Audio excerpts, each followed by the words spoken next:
Hello, Scorpio, Sun, Moon, Rising, and Venus signs. Kamusta kayo? Sana po'y nasa mabuti kayong kalagayan. Welcome back po sa Star Tarot. Kung bago kayo dito, welcome din kayo. Thank you for your support. I truly appreciate it. God bless you all. Scorpio, pauna mensahe ninyo, surprises. Ayan, so may mga surprise ang paparating, ano?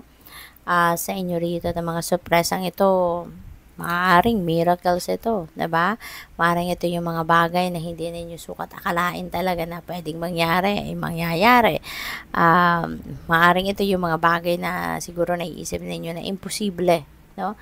But there is no impossible with God. Kaya ayan, malaking sorpresa, no, ang dating nito sa inyo. We have renew. Nature continuously renews itself year after year. Ayan. So, siguro kailangan ninyo dito na to renew yourself, no? Parang, napipick up ko dito, ang iba sa inyo, exhausted, physically, mentally, emotionally. Kaya, you need to renew yourself. Kasi parang, sa sobrang kaaligagaan siguro ninyo, no? Sa dami ninyong inaasikaso siguro, ginagawa, parang feeling ninyo, parang hindi nyo nakilala yung sarili ninyo. So, parang ganon. Kaya, you need to, to renew yourself. You really need to do something para maibalik ninyo sa balanse, mabalik ninyo sa sentro ang sarili ninyo. Okay? So, what else? We have light. Look to the space between the trees for answers. Ayan. Kasi, kung kunyari, mga problema, 'di ba? Lahat ng problema may solusyon, no? At lahat ng problema may silver lining. Mayroong positibong aspeto ang bawat problema. Kaya, yun na lang ang titignan ninyo. Yun ang hahanapin ninyo. Kasi maaaring nandoon yung mga sagot sa inyong mga tanong. Nandoon yung nandoon yung magpapalinaw, no, sa inyong kaisipan, or nandoon yung magiging source of your inspiration, 'di ba? Para nang sa gayon, mahanapan ninyo ng solusyon ng mga problema, no? So, what else?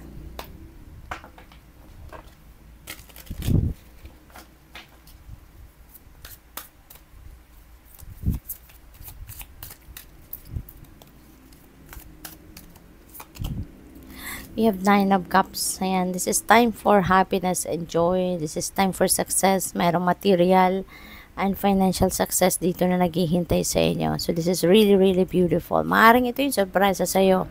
Diba?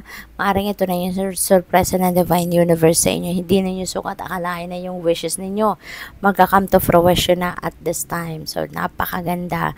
At magiging masaya kayo. This is going to be a successful period sa buhay ninyo.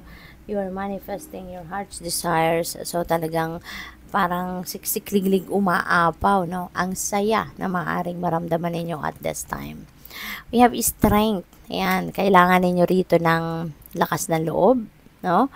Pwedeng lakas ng loob or lakas ng pangangatawan or both, no? Baka yun ang kailangan ninyo sa ngayon para magawa ninyong harapin ang mga pagsubok sa buhay, harapin ang mga problema sa buhay, harapin yung mga trabaho ninyo na maaaring nahihirapan kayo, 'di ba? So, tatagan nyo lang ang inyong loob, okay? At tibayan, kumbaga, ang inyong dibdib. At walang mahirap na bagay or sitwasyon na hindi ninyo mapagtatagumpayan. We have 7 of Wands. Ayan. So, baka nasa defensive mode ang iba sa inyo rito. Baka merong umaaway sa'yo, merong naiinggit sa'yo, merong maaring merong nagpaparinig, no? Yan ang napipick up ko. Baka merong nagpaparinig sa'yo sa trabaho, meron nang iintriga, yung ganun ba?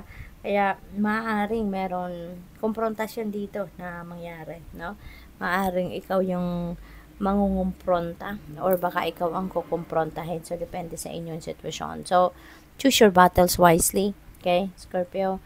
Tignan ninyong maigi ang inyong sitwasyon. If it is not necessary na labanan or harapin or kung ano man, no? Then, atras ka na lang, 'di ba? Pero kung sa tingin mo kailangan mong lumaban, sa tingin mo kailangan mong harapin ito squarely, then go for it. Okay? What else? We have the moon. Ayan, hindi lahat ng nakikita ng inyong mga mata, yun na yun. no?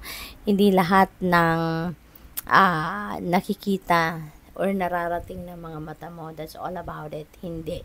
Okay? Yan ang sinasabi sa inyo dito. Things are not what they seem to be sa ngayon.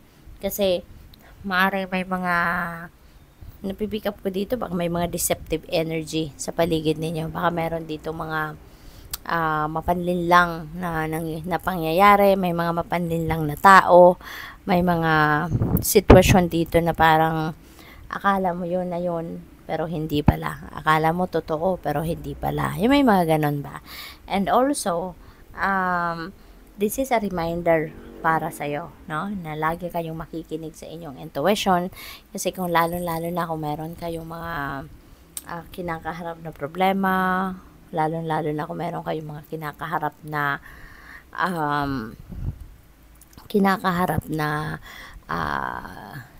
susolusyonan or kailangang pagdesisyonan ng mga sitwasyon, maaaring hindi pa to ang tamang panahon para magdesisyon kayo, no? Yung ganun ba?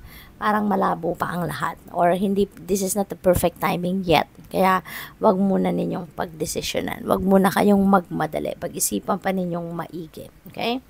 So what else? We have justice. You're getting what you deserve. Okay? Kung ano ang deserve ninyo, kung anong para sa'yo, yan ang makukuha ninyo. Alright?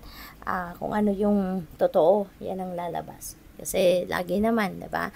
Hindi naman natin na itatago yung katotohanan. Kaya, maaari ngayon, okay, the truth will come out and the truth will set you free. Yung ganon. Kaya, napakaganda.